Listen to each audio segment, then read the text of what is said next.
नमस्कार दोस्तों, मैं हूं शुभम कुमार और आप देख रहे हैं शुभम पाठशाला। आज हम बात करेंगे भारत के संविधान की, लेकिन घबराने की बात नहीं है। आपको एकदम आसानी, देसी और समझने वाली भाषा में बताऊंगा कि संविधान क्या है, क्यों बना और क्या काम करता है। तो सबसे पहले तो हम लोग यह समझते हैं संविधान का मतलब, यानी कि संविधान क्या है, इसका मतलब क्या है। तो देखो भैया, जैसे क्रिकेट का खेल है ना, उसमें बॉल, बैट और प्लेयर तो हैं, पर अगर रूल्स ना हो तो कोई भी आउट ना माने, रन चोरी कर ले तो खेल ही नहीं हो पाएगा। वैसे ही देश है हमारा। यहाँ 130 करोड़ से ज़्यादा लोग हैं। हर कोई अलग सोच का, कोई पंजाबी, कोई बंगाली, कोई बिहारी। तो अगर सबको साथ लेकर चलना है तो एक किताब चाहिए जो सबको एक जैसा देखे। उसी का नाम है संविधान। आशा है आप लोग इस बात को समझे होंगे। चलिए हम लोग दूसरे बात पे गौर करते हैं कि संविधान बना कैसे। एकदम कहानी की तरह सुनते हैं। तो देखिएगा, इस हम बताते हैं संविधान कैसे बना। अब सुनो, जब अंग्रेज हम पे राज करते थे तब अपने कानून वो चलाते थे, जैसे चाहा वैसे किया। मतलब जो वो कहें वही कानून हुआ, उनके अनुसार से हम लोग चलते थे। लेकिन जब 1947 में हमें आज़ादी मिली तो हमें लगा अब तो अपना कानून खुद बनाएंगे।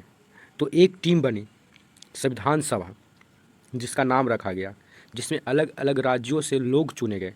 कोई वकील था, कोई प्रोफेसर था, कोई समाज सेवी था। टीम ने 2 साल 11 महीने 18 दिन तक दिन रात मेहनत की और फिर बना भारत का संविधान। तो अगर आपसे कोई पूछे कि भारत का संविधान बनने में कितने समय लगा, तो 2 साल 11 महीने 18 दिन।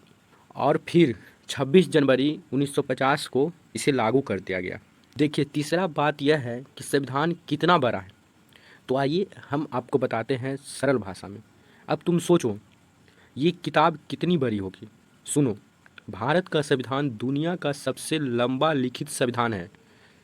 इसमें वर्तमान समय में 470 से ज़्यादा अनुच्छेद हैं, 25 से ज़्यादा भाग हैं यानी पार्ट्स हैं, और वर्तमान समय में 12 अनुसूची भी है। ये इतना बड़ा है क्योंकि इसमें हर छोटे बड़े मुद्दे की बात की गई है। गांव से लेकर संसद तक, पढ़ाई से लेकर अदालत तक, सबका नियम इसमें लिखा गया है। अब देखिए, चौथी बात पे गौर करते हैं कि संविधान के 3 मुख्य खंभे। ये जो 3 मुख्य खंभे हैं ना संविधान को, जो देश को संभालने वाले होते हैं।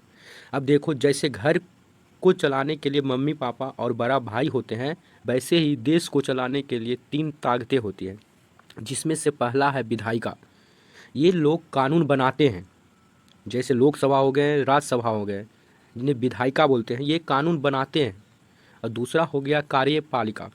ये वो लोग हैं जो कानून लागू करवाते हैं, यानी कानून बनाते हैं विधायिका और कानून लागू करवाते हैं कार्यपालिका। आप बातों को गौर करिएगा, जैसे प्रधानमंत्री, मंत्री, अधिकारी, ये लोग कार्यपालिका के लोग हैं, ये कानून लागू करवाते हैं।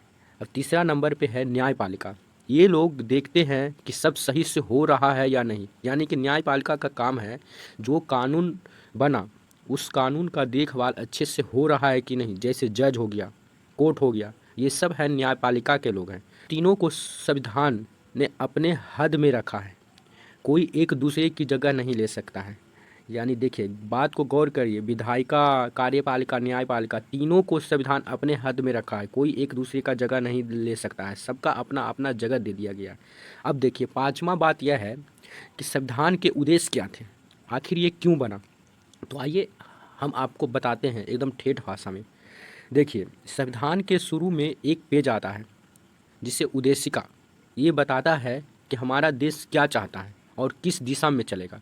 इसमें लिखा है कि भारत एक संपूर्ण प्रभुत्व संपन्न है, समाजवादी है, धर्मनिरपेक्ष है, लोकतांत्रिक गणराज्य वाला देश है, और हम अपने देश में न्याय, स्वतंत्रता, समानता और बंधुता को कायम रखेंगे। ये बात है जो संविधान के मुख्य उद्देश्य हैं।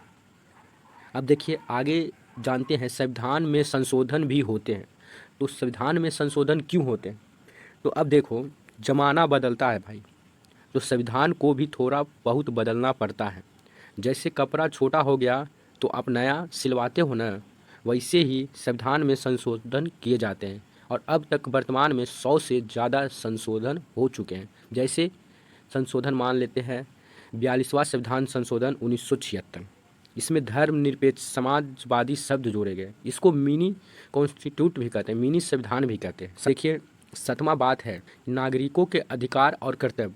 देखिए हमारा संविधान सिर्फ अधिकार नहीं देता है, जिम्मेदारियां भी देती है। इसमें आपको जैसे अधिकार के बारे में देख लें, हमारा संविधान आपको क्या अधिकार दिया है। आपको बराबरी का अधिकार मिला है, बोलने की आज़ादी मिली है, धर्म मनाने की आज़ादी मिली है, शिक्षा और काम करने का हक मिला है। तो जिम्मेदारी भी आपको मिली है, जैसे देश की रक्षा करना, संविधान का सम्मान करना, महिलाओं का सम्मान करना, पर्यावरण को बचाना। ये सब है जो आपके काम है, जो संविधान ने आपको दिया है। ये कर्तव्य है, ये मौलिक कर्तव्य है, समझे। अब देखिए आगे जानते हैं क्यों ज़रूरी है संविधान। इसे हम लोग एक कहानी की तरह से समझते हैं। मान लो गांव में एक कुआं है और सबको बराबरी से पानी चाहिए, पर कोई ज़्यादा भर लेता है, कोई दूसरों को रोकता है। अब बिना नियम के झगड़ा होगा, मारपीट होगी, लेकिन अगर तय हो जाए कि हर आदमी को एक घड़ा पानी हर रोज़ सबको बारी बारी, तो सब खुश रहेंगे। यही काम करता है हमारा संविधान, सबको बराबरी से हक देना। हमारे देश में 130 करोड़ जनता है, 130 करोड़ जनता को सबको बराबरी का हक दिया है हमारा संविधान। अंत में अब आपसे एक सवाल, क्या आप अपने संविधान को समझते हैं और उसका सम्मान करते हैं? अगर हाँ तो हमें कमेंट में ज़रूर लिखो, संविधान मेरा अधिकार और मेरा गर्व। और ऐसे ही सरल और समझने वाली वीडियो के लिए जुड़े शुभम पाठशाला से। दोस्तों हमारे इस चैनल को सब्सक्राइब करना न भूलें।